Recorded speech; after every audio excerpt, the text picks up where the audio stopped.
Good morning. Good morning to all of you who join us today from Brazil, and good afternoon to all of you in the UK. My name is Vera Ines, and I am the chair of the Brazilian Chamber of Commerce in Great Britain. It gives me great pleasure to open this webinar on the results of COP26 and the impact and opportunities for Brazil and the United Kingdom.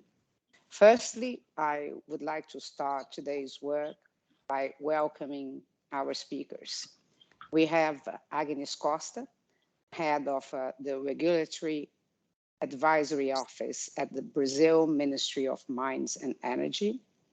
We have Anthony Preston, Director for Clean Growth and Energy Transition in Latin America and the Caribbean at the DIT, the Department for International Trade of the British government.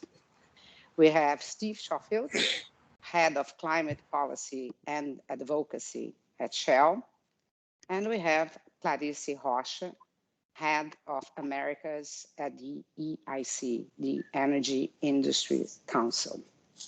I would like to thank them very much for sharing their knowledge with us today. I would also like to mention that this is the first event organized by the recently created Energy and Decarbonization Committee of the Brazilian Chamber, which is led by Daniela Carneiro and counts on the invaluable expertise of some of our members, such as Ieda Gomes, who will be our moderator today, and who is, of course, a household name in the energy sector.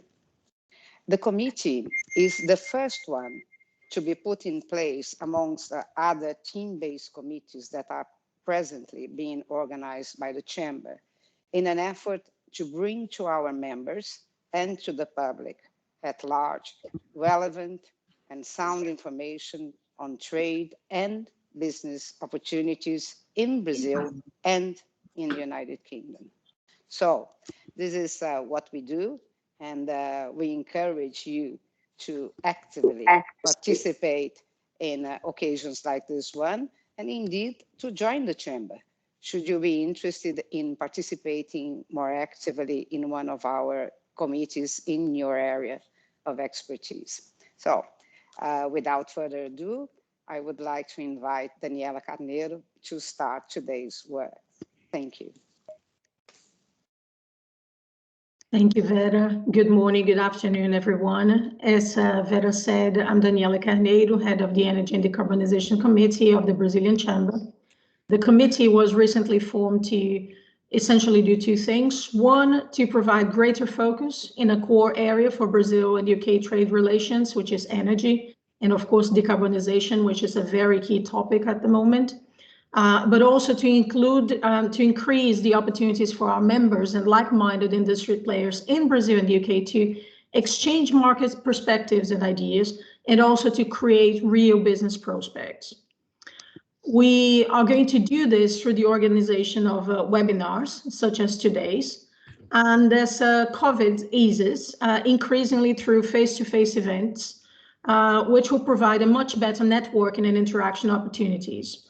We had a very successful event with the Chamber recently in September, a back to business networking opportunity. And soon in next week, we actually have our Christmas networking event, which is going to be taking place here in London.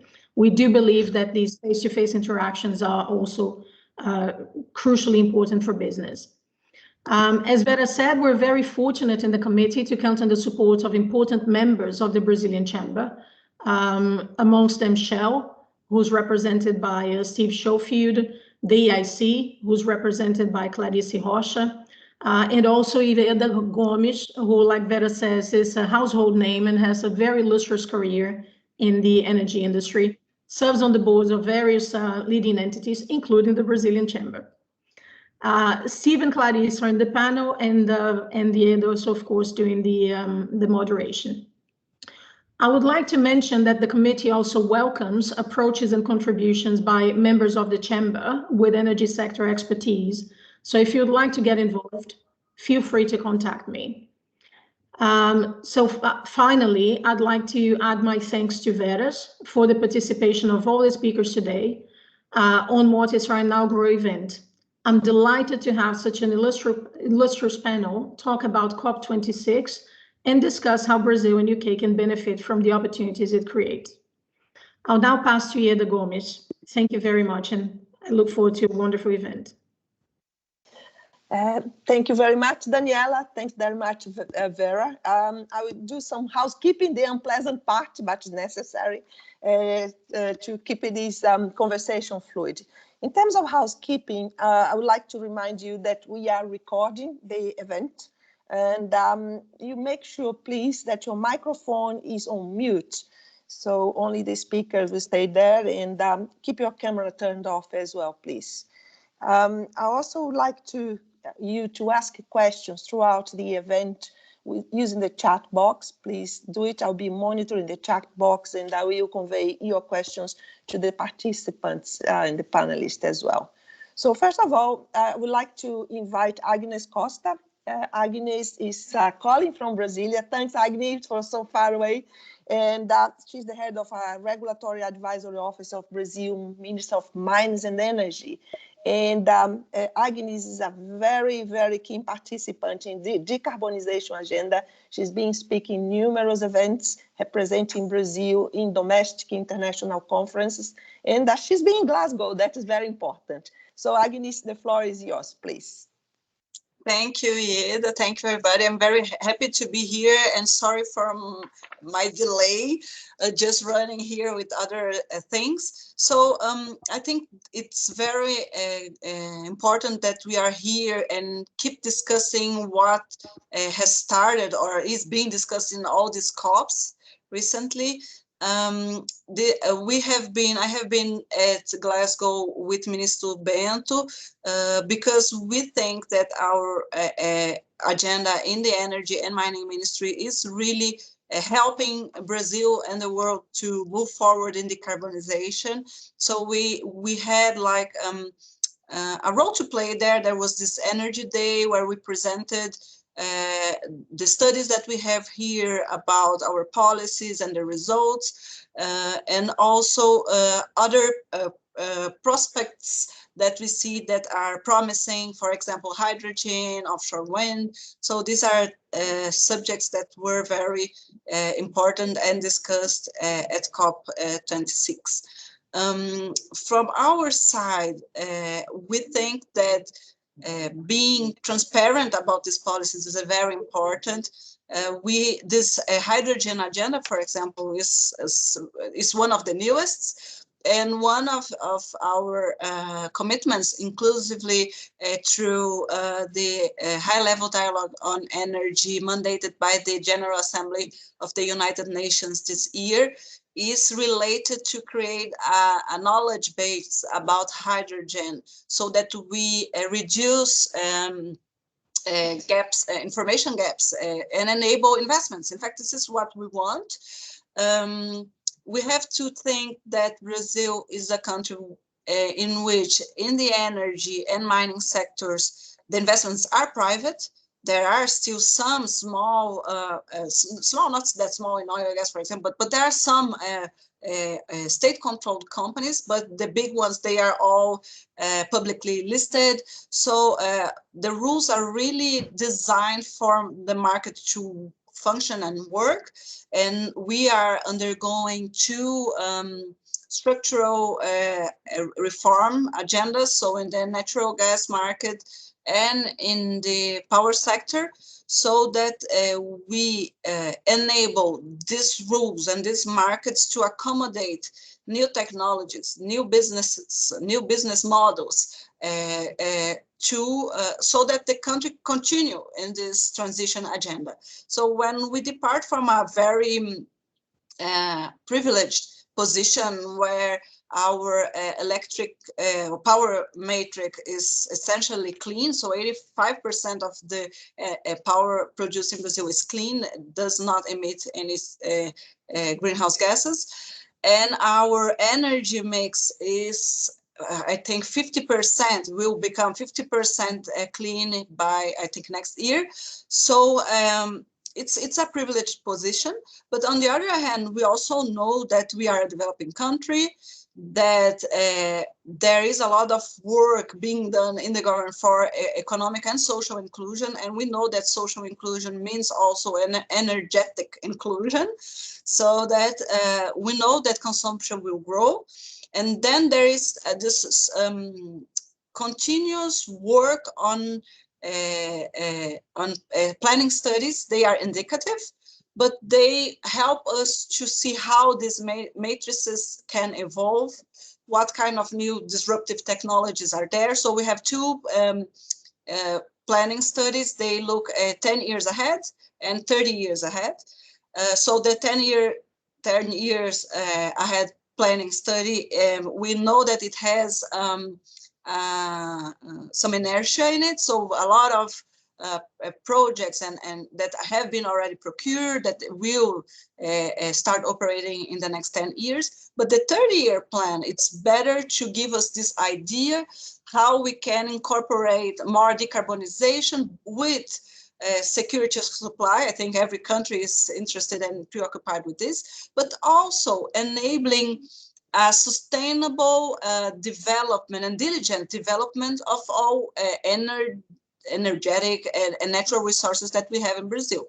So I think this was a brief summary of where are we departing from and the challenges that we are facing. But what I wanted to say is that traditionally we have undergone our decarbonization, energy transition in the last 40, 50 years. We will keep doing this. So traditionally, our energy policies, they have this in mind to enable this deployment of renewable resources. Thank you, Agnes. We're going to have questions for you in the second part, but let's go now through our next speaker, Anthony Preston, very fresh from Glasgow. So the UK, as you know, of course, because Glasgow in the UK was the host of COP26. And Anthony is going to give us some update and feedback on the main results, the achievements, challenges, and the transition to the next COP27. Welcome, Anthony, Director of Clean Growth and Energy Transition, Latin America and the Caribbean for the GIT. Thank you very much, Aida. Hello, everyone. It's a pleasure to be with you, albeit virtually today. I'm Tony Preston. I'm based in Rio de Janeiro in Brazil, and I am the Department for International Trade's Director for Clean Growth and Energy Transition for Latin America and the Caribbean. I'd first of all like to say a big thank you to the Brazilian Chamber of Commerce in the UK for the invitation today. And it's obviously a pleasure to be joining my fellow panel members from Brazil's Ministry of Mines and Energy, from the EIC and from Shell today. So as Aida said, COP26 has been and gone. After a little bit of extra time, it saw all 197 parties come together to agree the Glasgow Climate Pact. And for a historic first time, the COP decision included a position on scaling down the use of fossil fuels and coal, and on supporting climate vulnerable countries with loss and damage. It also agreed to put in place a network that will arrange and fund technical assistance to countries to help avert, minimize, and address climate loss and damage. On the issue of mitigation, we saw a stronger commitment to limit global temperature rises to 1.5 degrees and greater acknowledgement of the latest science, which reflects the urgent need to take action during this critical decade. The text also includes phase down of unabated coal power and inefficient fossil fuel subsidies, as well as mid-century net zero.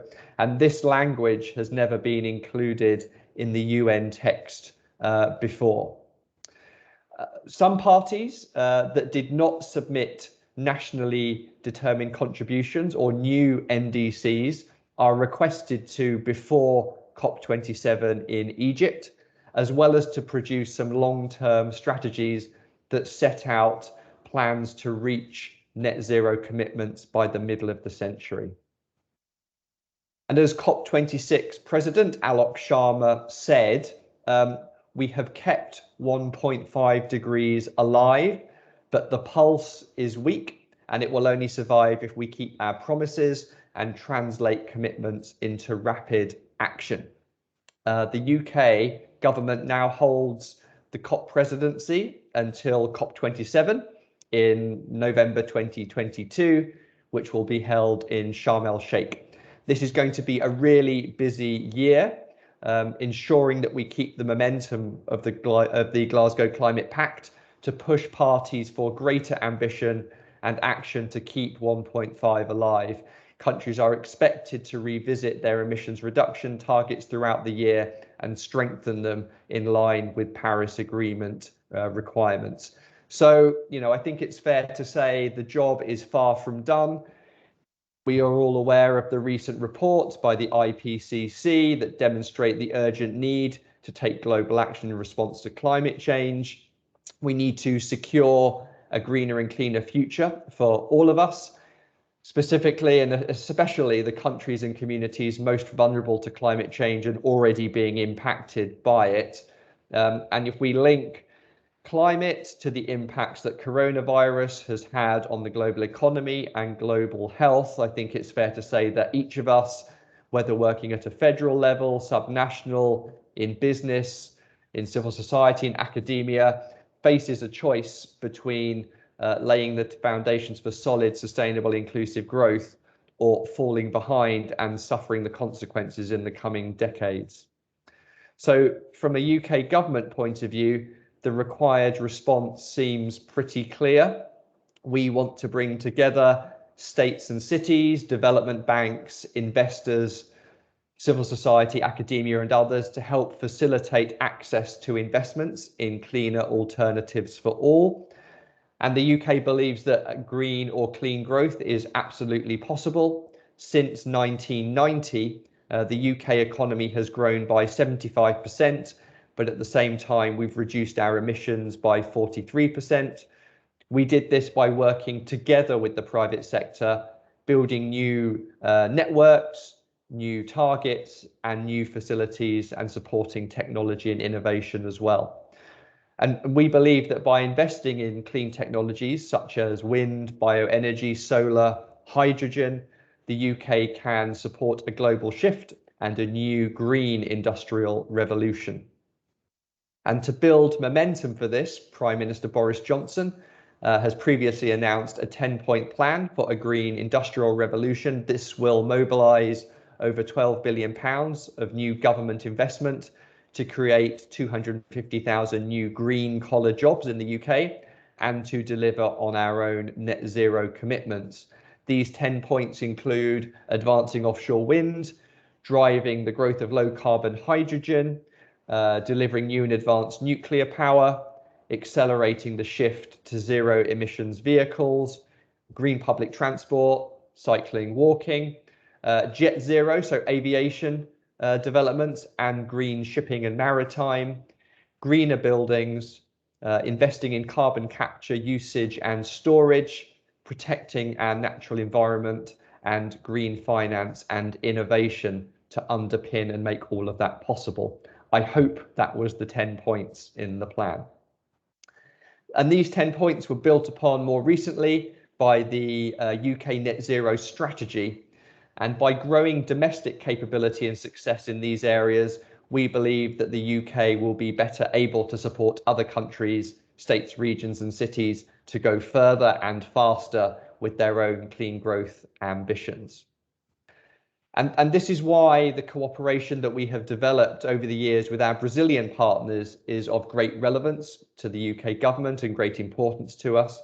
We've had great success with a number of projects ranging from promoting sustainable low carbon agriculture to accelerating the energy transition, but there's still so much more that we can do together. In the last year, the UK government stopped supporting new fossil fuel developments internationally due to their climate impact. but we believe that the skills and knowledge acquired by the oil and gas industry will be essential for the ever-increasing growth of clean energy, and that's a big deal. An example of this transfer of knowledge to new industries is taking place in offshore wind, a renewable energy source in which the UK is a world leader.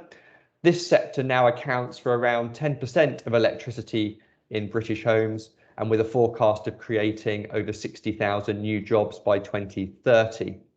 And we believe that offshore wind will have a prominent role in the diversification of the electricity sector and in the growth of the Brazilian economy in the coming years. Not least because the potential for offshore wind development in Brazil is very impressive indeed. For everything I've heard during my time working in Brazil, I'm sure it can have one of the most competitive offshore wind generations in the world.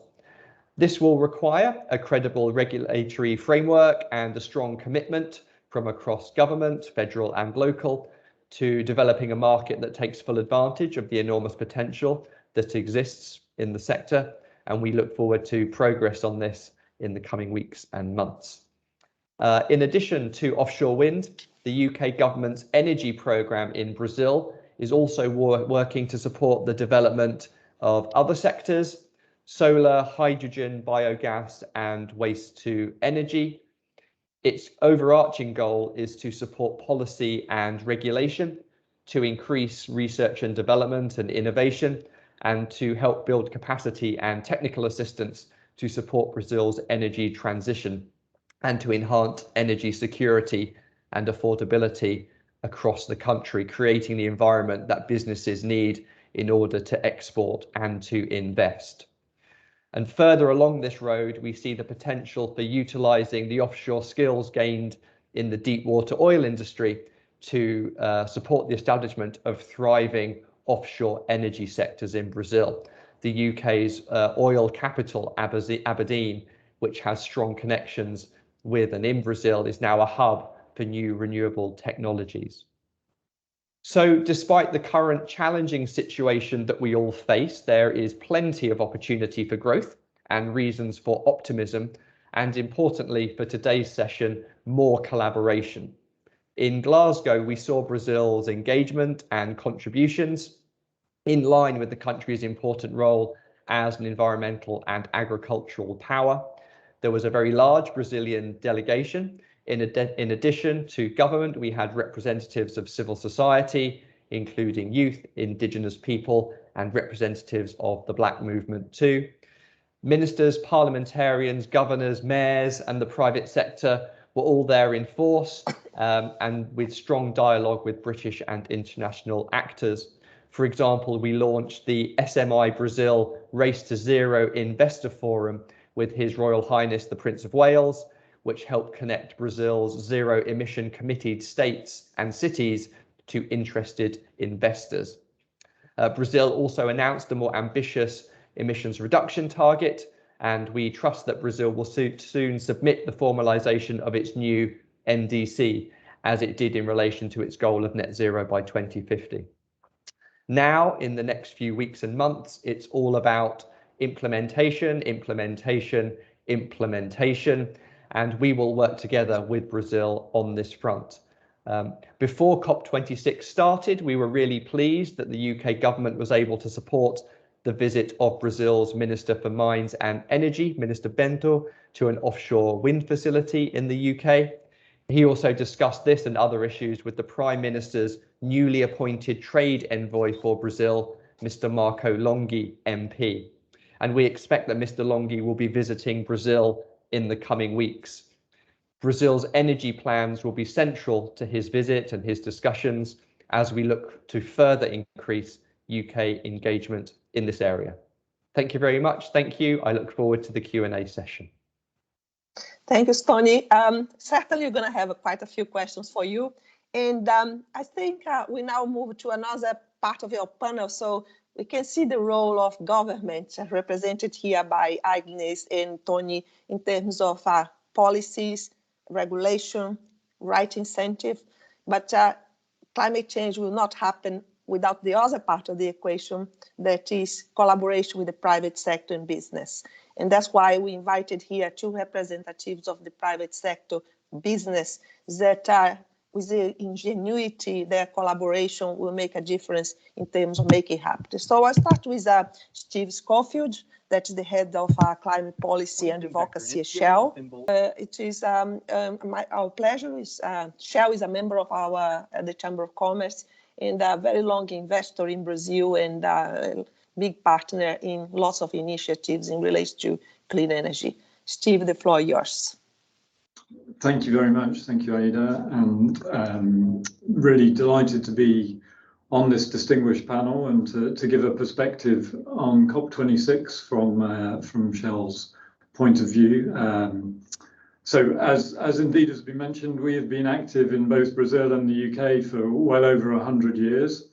And both countries are really key to our future as a company, but also I think to the future of the world in terms of tackling climate change and getting us to that goal of net zero emissions. Our investments in Brazil include in biofuels through the Horizon joint venture we have there, including a plant on second generation cellulosic ethanol. We of course have our existing oil and gas exploration and production business, but we're also diversifying the portfolio to include investments in the generation and sale of electricity. A growing portfolio on solar energy projects is under development, and we're looking at the offshore wind potential that Tony just mentioned, which indeed is significant both in Brazil and in the UK. And we're also looking at the opportunities for natural sinks in Brazil, which of course has great potential in many areas like reforestation and forest conservation. At Shell, we have a strategy that we launched last year called Powering Progress, and fundamental to that is setting out our goal of being a net zero emissions energy company by 2050.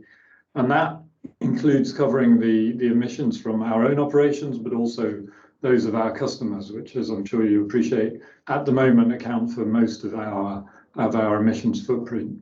As well as some, in addition to the 2050 target, we also have shorter term milestones and have recently, just before COP, announced a goal to reduce our own operational emissions by 50% by the end of this decade. We also published a set of climate policy positions that outline what we think is needed to help us get towards the goal of the Paris Agreement. And if you're interested, you can look at those on shell.com/advocacy. And I think what's really interesting is to see that we believe that our strategy and also those policies that we published are really in line with what was discussed in Glasgow and the Glasgow Climate Pact. And we really welcome the effort from the UK presidency for the outcomes from COP. Yes, more needs to be done, of course it does, and yes, companies like ourselves need to do more. But I think the effort and the delivery of the Glasgow Climate Pact was a real achievement. I wanted to highlight three areas that are particularly, I think, important to us from a private sector perspective, and those are ambition, the rules under the Paris Agreement, and also the importance of sectors in decarbonisation. And I think all of those appeared in Glasgow. So on ambition, as has already been mentioned, we now have something like 90% of the world that's been covered by net zero emissions targets. Most of those are for 2050, and that includes, as has been mentioned, Brazil's recent update to its net zero emissions target for 2050 and its NDC update, or forthcoming NDC update, which I think alongside its commitment to ending deforestation and joining things like the Global Methane Pledge, so that's to cut methane emissions by 30% by 2030, an area of real focus for Shell, by the way, is really welcome additional ambition and is important in trying to make sure that we limit warming to 1.5 degrees. Of course, more needs to be done, but what was also very clear from Glasgow was the participation of business, financiers, civil society, indigenous peoples and others that really showed up en masse, and all of that despite the challenge of COVID. that we've seen. And I think it's really a sign that we are moving from negotiating the Paris Agreement into its implementation. And I think Tony said that word at least 3 times.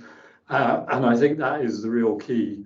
And to reiterate from our perspective, the importance of countries, business, society working together to make progress on meeting the goals of the Paris Agreement is fundamental. And governments can set clear direction, as they have done through net zero emissions targets and through NDCs in the shorter term and the underlying policy framework. And then businesses like ours can also provide, I think, governments with the confidence to be more ambitious. And that sort of ambition loop, which includes civil society and others, is really important. So I think whilst we didn't see, 1.5 maybe has a weak pulse to some extent, I think we did see that ambition, which is really essential. The second area I'd like to highlight is on rules. So since Paris in 2015, we have seen real progress on the rule book underpinning the Paris Agreement. As you will know, some key negotiations remained as we headed into Glasgow, and it was a real testament to the UK presidency to achieve closure in those rules, and indeed the participating countries that reached that agreement. And 2 areas were really key. One was around the transparency, or the enhanced transparency framework, so how countries would report progress. I think, as was mentioned by Agnes at the beginning, transparency is really important to build trust, and that applies to both businesses, but governments and others, as well as the rules governing the use of carbon markets, which sit under the Article 6 of the Paris Agreement. And I think completing those rules, which hadn't been completed in Madrid and hadn't been completed in Katowice the previous years, was really important, and in the case of carbon markets will really ensure a robust accounting and also unlock the potential for trade and for investment, really key to all of us, I think, in this discussion and on this panel today, including in things like nature-based solutions and CCS, to help really achieve the net in net zero emissions. And I know that Brazil's support in those negotiations was very important.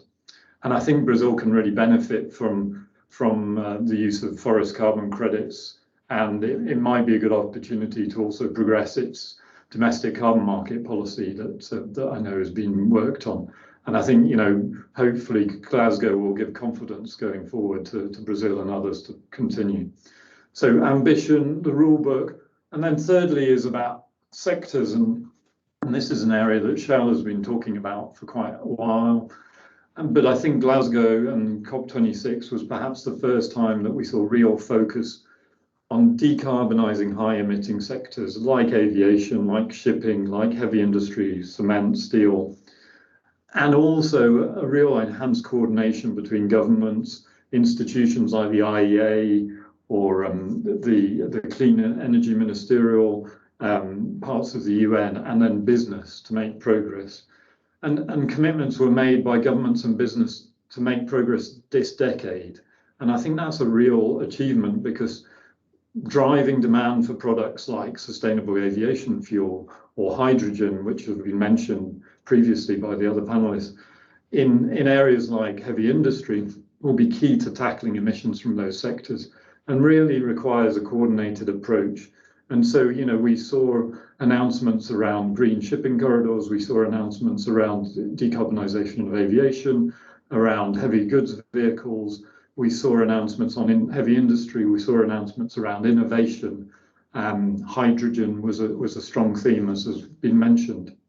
And indeed, we joined the pledge on hydrogen as well. But I think keeping that momentum on sectors and really embedding it in the Paris process will be key as we go into COP27 and beyond. And of course, there's lots of other topics that are important, so keeping that. But I think Brazil, I believe, has been hosting some really important debates about technologies like hydrogen and CCS. And I think, that's those are technologies that Shell is investing in globally. And I think Brazil has a real opportunity there, as indeed does the UK in those and other technologies. And then finally, we can't do this energy transformation, this energy transition in a vacuum, and I think what really was striking in Glasgow, as well as the ambition, the rules, the sectors, and as was mentioned, you know, real focus on tackling some of the real key drivers of emissions, methane, coal, etc., was a recognition of the link between climate and biodiversity. And you know, we have the biodiversity COP15 next year in China. And I think that growing coming together of the climate crisis and the critical role for nature that was recognised in the Glasgow Pact is really critical and really important. And clearly that's that is an area where, as Brazil starts to build its implementation plan around its new NDC, tackling illegal deforestation and continuing to be a strong voice in biodiversity, and bringing those two things together will be key. And finally, just to say, and as has been mentioned, you know, a just transition, bringing people with us. We've seen the importance of that over the last few months and years of making this a transition that, yes, includes government, yes, includes business, but also includes society, so that society benefits from sustainable energy for all, from supporting workers and communities, such as those in Aberdeen and elsewhere, in a fair, inclusive way, is really critical. And I think that Brazil and the UK are key countries in doing that. They're key countries for us in reaching our net zero 2050 journey, but they're also key in developing those cleaner energies and renewables and new fuels like biofuels and hydrogen, using their diverse and abundant natural resources, and also using those learnings and experience they have from other industries to really bring to the energy transition. So thank you again for the opportunity to contribute, and I look forward to the questions. Thank you. Thanks, Steve. I would like to ask people to convey the questions to the chat via chat box. I'll have a few questions in the end, don't worry. Thank you very much for your contribution and that to provide us an encompassing vision of what Shell is doing. Next one represents Clarice Rocha, our good friend from EIC, that is also a member of the Brazilian Chamber of Commerce, very active in Brazil and across Americas. And Clarice is head of Americas for the Energy Industries Council, based in Rio, good place to be. And she'll talk a little bit now about what the private sector is doing, what are the aspirations, ambitions, and takeaways. Thank Clarice. Thank you very much, Ieda and the Brazilian Chamber, for this special invitation. It's a pleasure to be here. Can you just confirm if you're looking at my slides? Yes. Okay, so we'll go ahead. So the EIC has been part of COP26. We organized a series of events together with the Wood House, and we, as the energy supply chain, we are already showcasing what our members can do and what we're doing in the energy transition space. Before I begin, I'm just sharing a little bit of the EIC. We are the Energy Industries Council. Nowadays, we have over 700 member companies, and we help those companies to do business worldwide in the energy sector through our my apologies, coming out of a flu here. And we help throughout a series of offices, but also with the business intelligence data, with our databases that are displayed there, and also the events that we run. So those are just a glimpse of the EIC. But coming into today's topic, we have brought here the total amount of investment announced in the broad energy spectrum between 2021 and 2030. So this totals about $10 trillion US. Both graphs, they show the amount being invested in new energy projects on the broad range of the energy sector. The graph on the left details each layer of the energy sector. And although there are, and this is worldwide, okay, although there are many new projects related to renewables, hydrogen, and energy transition, together they still represent only about 30% of the overall investment. And on the right side, you can see that almost 70% of the investment still goes towards mature hydrocarbon and power. So that means that for the supply chain, opportunities will come in those new sectors, but they are not immediate. And that's something that I'm going to highlight further here. So when we look at project spend, the problem lies in the high-level ambitions that were set and are being discussed, not necessarily translating down to the supply chain in time for them to get involved. So you can't ask them to wait. You need time. They need time to transition and to be competitive. And how do we enable them to do that? A lot of business find it difficult to even define and understand energy transition. So part of the work the EIC does is enabling all parts of the supply chain. So on this slide, what you can see is that for the 5th consecutive year, our CEO held a series of interviews with over 60 companies from the supply chain to hear about their stories on how they've been surviving and thriving. This is actually the name of the report, Survive and Thrive, and it's available and free of charge to all. After hearing them all, we come to some conclusions and lessons. So when it comes to energy transition, we decide to ask their views on what it actually means to each one of them. Would it be investing a lot in renewables, ceasing the use of oil and gas, installing a solar panel in their houses and business, or focusing on carbon capture? Well, of course, there is not a single answer, and this has been proven by the answers given when we collected them on an energy transition definition for each company interviewed. After that, we realized that most companies, they understand that that's a journey. That's something that requires commitment over the years and decades. And then it won't be done here and now. It's a journey that needs to start somewhere. And if you look at the slide, you see that half of the responses mention the need for carbon reduction, and about 70% reduced on diversifying investment for renewables, moving away from oil and gas. But less than 1% of the companies are already studying their own business to reduce their carbon footprint. And that makes us reflect the part and the role of each one involved. So we felt the need to format a more concise definition. And for us, we understand that the energy transition needs to engage with everyone. It can't stay in the sphere of government. It needs companies and individuals to cooperate independently from these organizations. However, it can and needs to establish a dialogue to cooperate. So government needs to define their public policies, and company needs to set their internal goals. So this is our definition. When it comes to countries, of course, there is not one size fits all. There is no single solution. The strategy of Brazil, Colombia, or the UK, they may start from different steps, as Agnes was showing today here, how Brazil is on a privileged space for having started with a very mixed balance on the energy matrix. But the destination is the same, and to limit global temperature increase to up to 1.5 degrees by reducing the greenhouse emissions. So now that we have defined this, we can see what are the actions that will be taking place. So those key findings that I'm showing here are actions that became apparent from the interviews with companies related to the importance of involving government and to take strong action soon. Those are lessons for the UK government. However, they will also fit many countries so that companies can actually be also part of the energy transition, having transitioned their portfolios. Some examples are to move closer to your stakeholders, organize an action plan for the development of offshore winds, which have been mentioned here during this webinar by Tony and also Steve, and promote collaboration by opening up discussion forums to engage with innovation and exchange experience, and having finance lines to bring together research centers.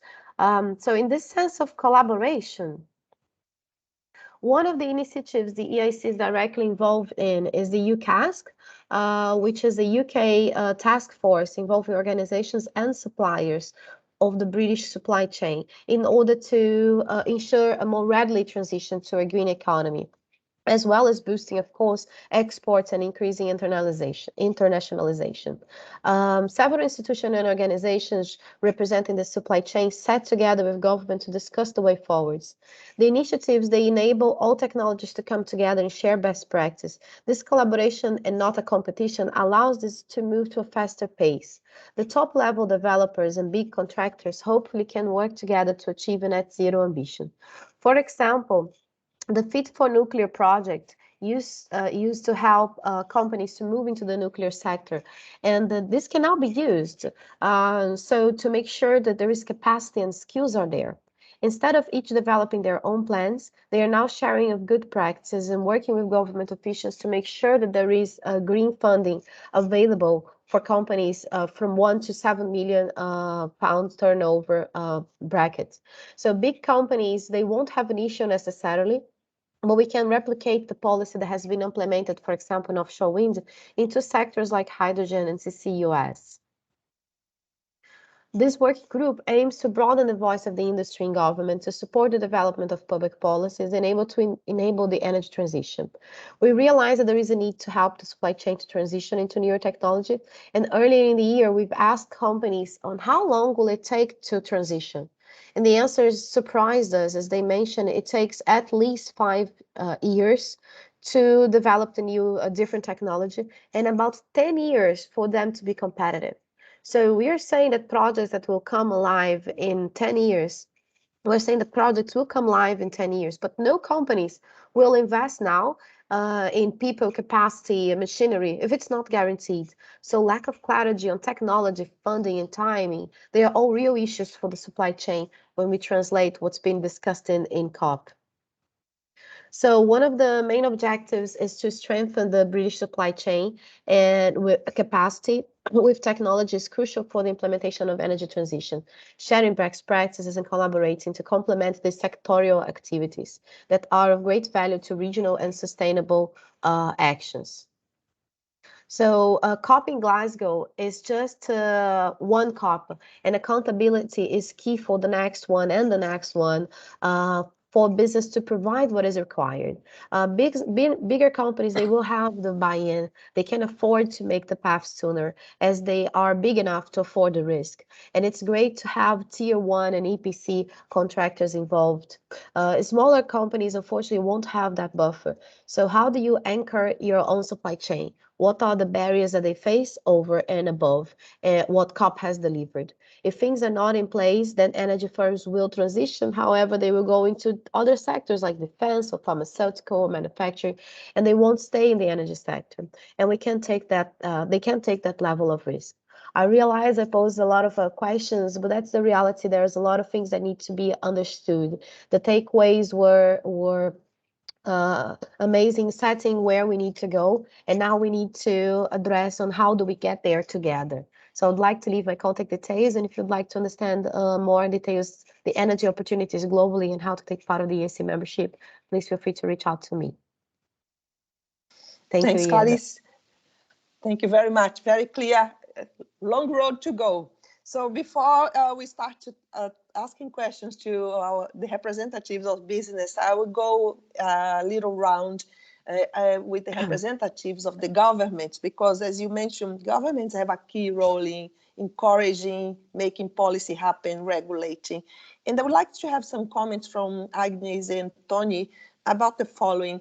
In order to decarbonize it, I'm going to focus on the energy industry. I'm not going to go on agriculture or deforestation, but I go on energy, that is mostly our business. In order to decarbonize, you need to increase the amount of renewable energy in the energy matrix, you need to capture carbon, and you need to develop the other technologies of the future, like hydrogen, for example, in batteries. But coming to Brazil, Brazil has one of the cleanest energy matrix in terms of power generation. Currently, more than 80% of Brazil's energy is renewable, because Brazil has hydro, Brazil has wind onshore, has solar, and lots of biomass that goes on power generation. On the other hand, the UK has also a very competent wind offshore industry that is providing lots of the power generated today, and the government has set up a very ambitious goal, 40 gigawatts by 2030, if I'm not mistaken.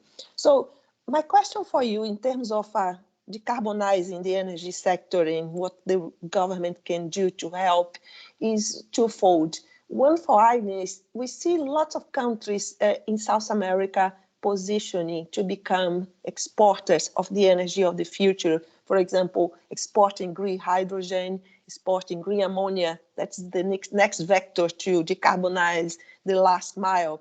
And in countries like Chile, they develop an energy hydrogen strategy, and the government has put aside $50 million to encourage pilot projects on green hydrogen to produce green methanol and also green ammonia. So how do you see Brazil in terms of being an exporter of green hydrogen, green ammonia, what the government's doing about? And to Tony, because you mentioned quite specifically wind offshore, and when you see these huge turbines in the North Sea, 15 megawatts per wind turbine, very efficient, very good, very better, but Brazil doesn't have yet a regulatory framework for wind offshore.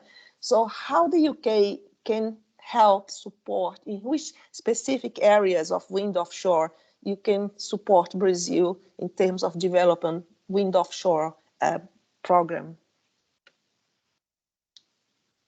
Okay, Ada. So very interesting questions. In our case, we have started discussing hydrogen because of this export potential. Several countries were looking for us and asking, what are we thinking about green hydrogen? Today, we will be participating in an international webinar also about green hydrogen, in fact. So for us, it's very obvious that when this industry evolves worldwide, that Brazil will be a key exporter and a key player because the power is very competitive in Brazil. The renewable power is very competitive. I had, I think, I don't know where, I think it was at COP26, seeing a graph from Bloomberg Energy Finance where they showed the price differences or estimatives for prices, and the Brazilian hydrogen is the cheapest one because of the power. So it's for us, this is a natural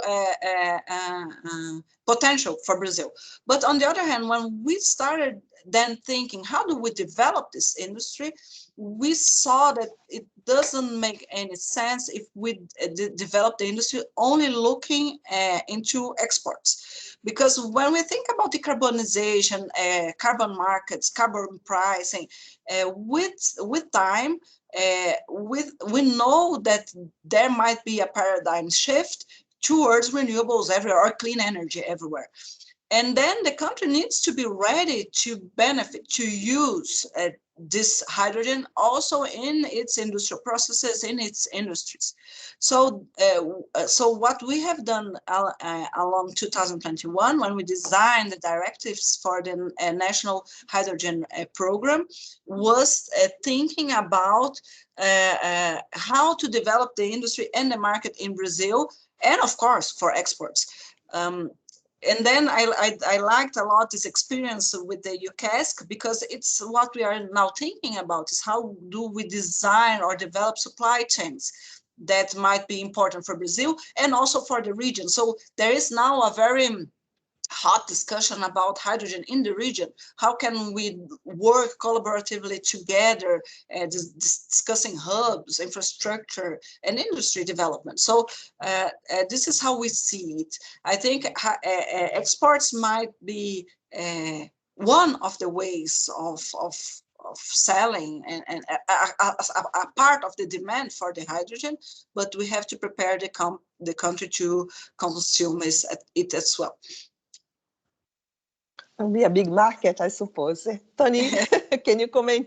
Can you comment on the wind offshore, please? And if you want to make any comment on hydrogen, is also welcome.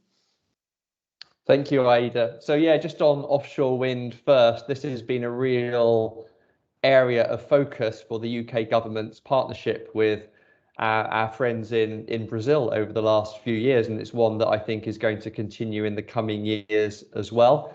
As I mentioned in my remarks, the UK was quite front-footed in developing a viable offshore wind market for its own domestic use, which puts us, I think, in a useful position to try and help other countries who might have untapped wind offshore for their own country's energy needs as well.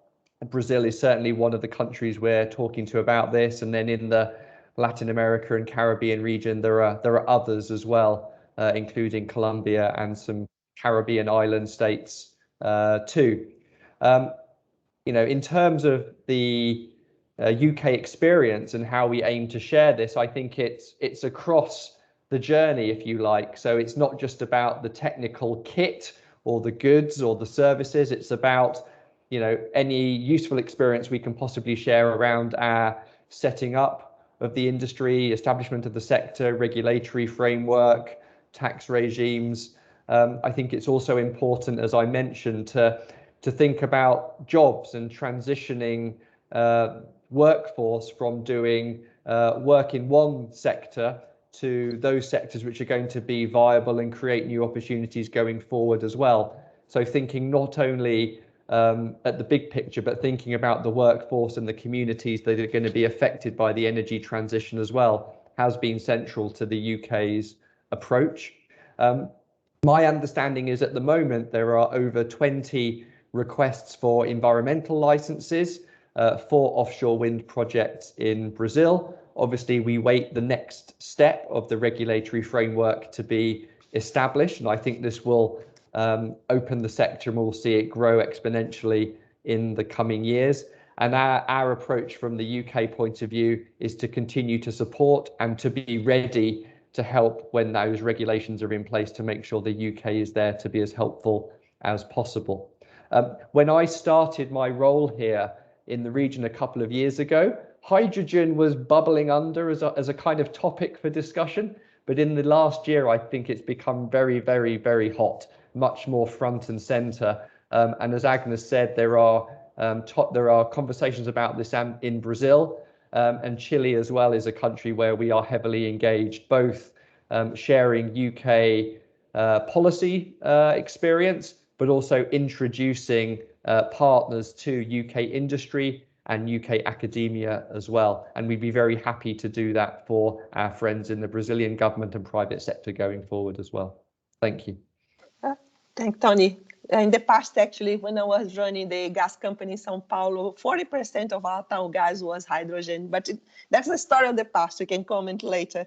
I have now questions for Clarissa and Steve, and I will do 2 blocks because in the interest of time, we're going to have to finish soon.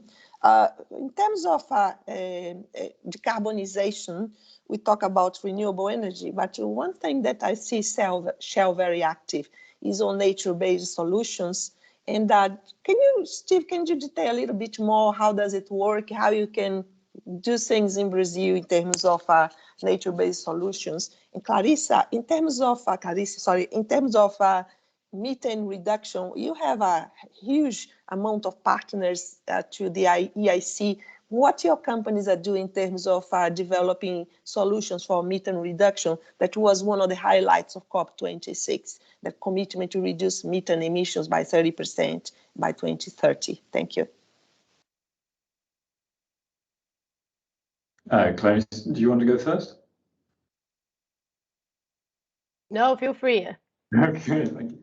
So yeah, very briefly on nature-based solutions. So as part of our efforts to reach a net zero emissions company, we are offering, we are investing in nature in many parts of the world, but including in South America.